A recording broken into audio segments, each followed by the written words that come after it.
I'm 38 years old and I finally decided to freeze my eggs. And I also decided to shoot and record my entire journey, experience and procedure. Hi guys, I'm Shivani Trehan and welcome to my channel Social Cravings. In this video, firstly I'm going to talk about what is exactly egg freezing, who can do egg freezing, why do women go for egg freezing, what all tests did I do before going for the procedure, what did the fertility doctor tell me, how much does the procedure approximately cost, and how did I prep my body for the entire procedure. Egg freezing is also the first part of an IVF procedure, so any woman who's going through an IVF process can definitely watch this video. After this, I will be shooting another video which will show the entire process and the entire procedure, and that will be more of a vlog format, so I will show on a daily basis what exactly I went through and what was going on. So let's start. What is exactly egg freezing? Egg freezing is also known as oocyte cryopreservation. It is basically a medical procedure in which a woman's eggs are extracted, frozen and stored for later use. Now this procedure basically helps a woman to preserve her fertility and use it later on, or to conceive sometime later in the future, just in case natural conception becomes difficult or is not possible due to age or other reasons. Now, who can perform this procedure? This procedure can be performed by a fertility doctor, a reproductive endocrinologist, an embryologist, basically any doctor that specializes in fertility and reproductive medicine. Who can do this procedure? Basically any woman who has ovaries is fertile, and the woman can be single or married, that does not matter. What is the right age to do it? Now there's a myth that the right age to do egg freezing is in your 30s or in your 40s, but that's not true. Now fertility basically declines with age. So the sooner you do it, the better. So that would be around like in your 20s or early 30s will give you better results, both in terms of the number of eggs and in terms of the quality of eggs, which is very important. Now, why do women do egg freezing? Now, this can be because of various reasons. One can be just to delay motherhood, and that can be because of career reasons, because of some relationship reasons, or just any personal reason. It can also be because they're going through a certain medical condition, especially if a woman is going through cancer treatment, having chemotherapy, or going through radiation. It can also be that a woman just wants to preserve her fertility, especially in the cases if women have say something like endometriosis or fibroids, and they just want to preserve their fertility and freeze their eggs for later use in the future. Now, why did I decide to freeze my eggs? Now, I had been thinking about this for a while. In fact, couple of years back, I had even met the same doctor, and she had advised me even that time to freeze my eggs. But just hearing about the process, it sounded like so overwhelming, and it meant like injecting hormones and estrogen in my body, and I already had like endometriosis that time and fibroids, which are like all estrogen dominant diseases. So I was like, I will be injecting more of those hormones and it's just going to make everything bigger. And I was just going through that phase.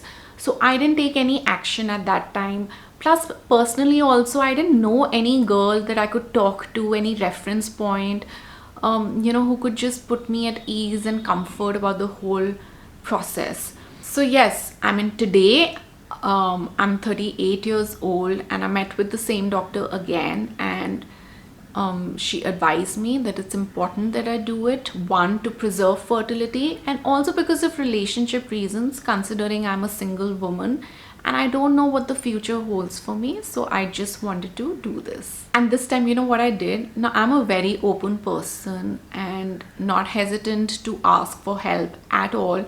And I just put it up on my social media that, has any woman over here, like on my Instagram and Facebook, got her eggs frozen? And I got certain responses from people, which was wonderful. And after talking to those girls and women, it just put me at ease and made me more comfortable about the whole process and procedure. But now you guys don't have to worry because I am here to help you. And this is exactly why I'm doing this video. Now let me quickly talk about some of the myths surrounding egg freezing. One is that you need to freeze a large number of eggs for success. Now while freezing a large number of eggs can improve your chances of success, however, the quality of eggs is something that is more important. So even if you have a smaller number of eggs but they're good in quality, that can give you a successful pregnancy. Another myth is that you can freeze your eggs indefinitely.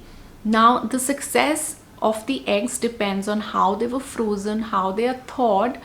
However, usually the time frame is about 10 to 15 years that you can freeze your eggs. Another very big myth is that egg freezing guarantees pregnancy. Now, that is not true.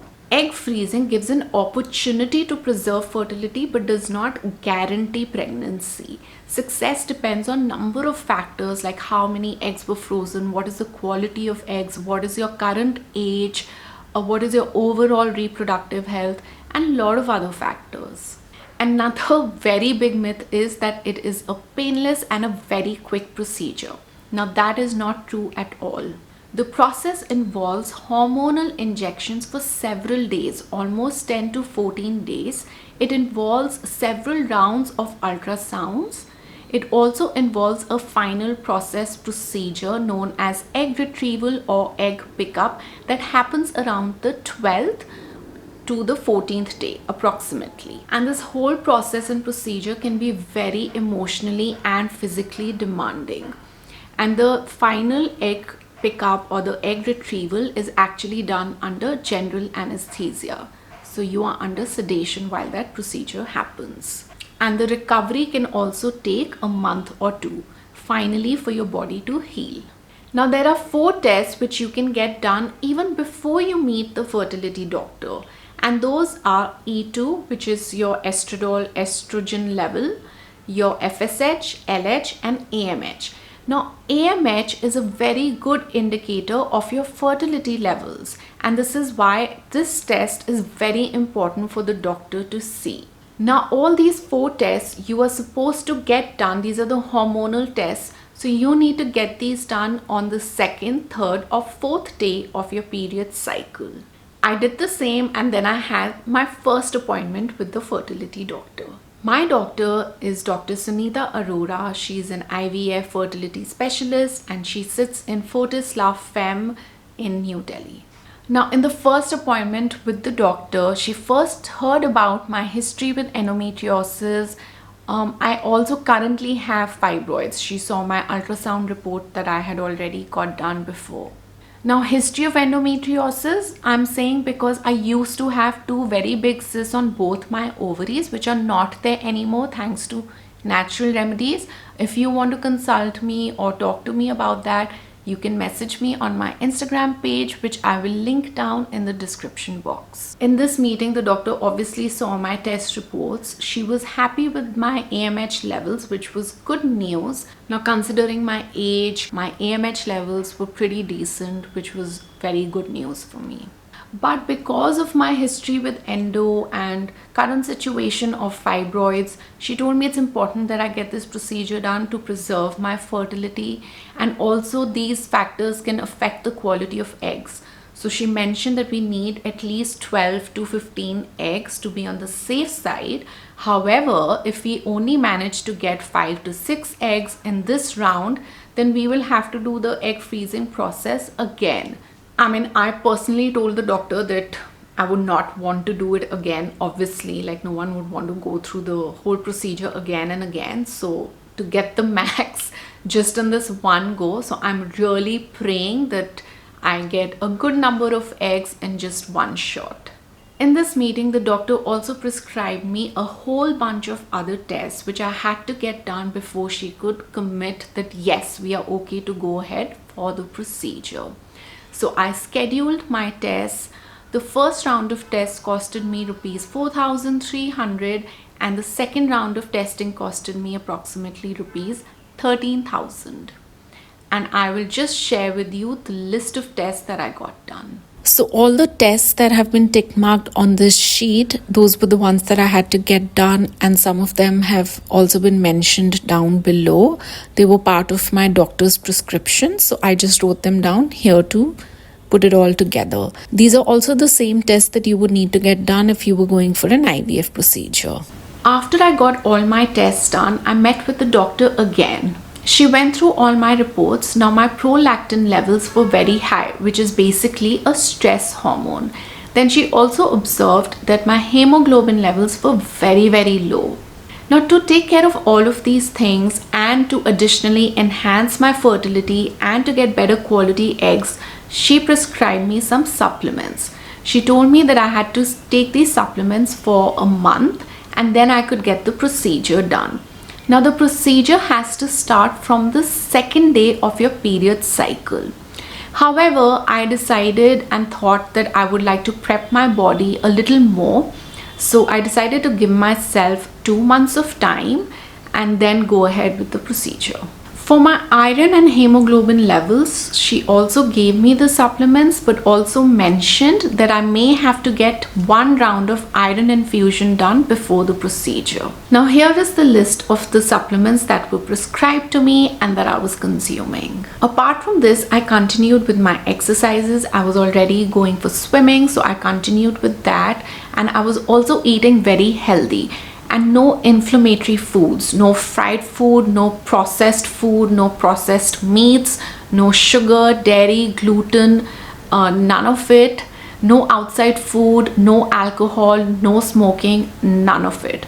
Very clean and healthy food.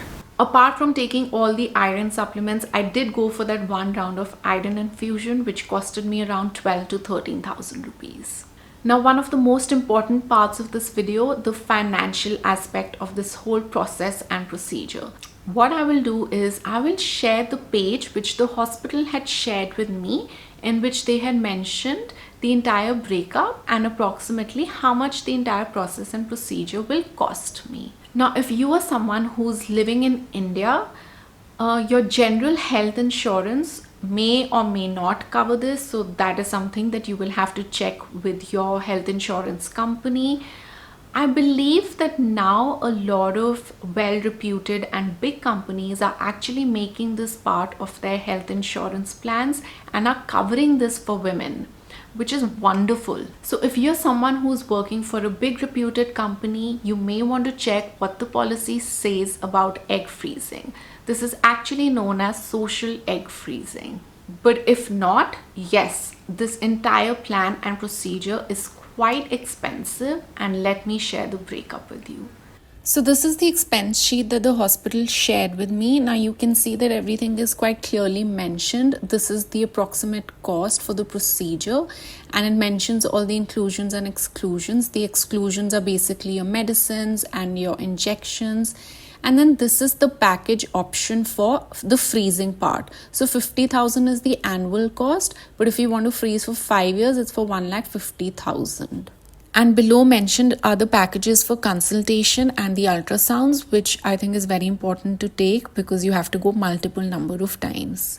If you go to the same doctor and the same hospital like I did, the entire process and procedure will cost you approximately 5 lakhs from the other expenses I've mentioned previously in this video. And if not, then obviously you are free to check with other doctors and other clinics. And that's it for today, guys. I really hope that this video was informative and was helpful for you to decide and plan your egg freezing procedure.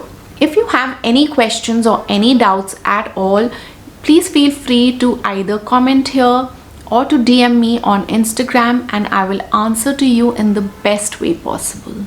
Also, please wait for the next follow-up video in which I will be shooting the entire process, the entire procedure, and the recovery part of it. Also, do not forget to subscribe to my channel. Lots of love.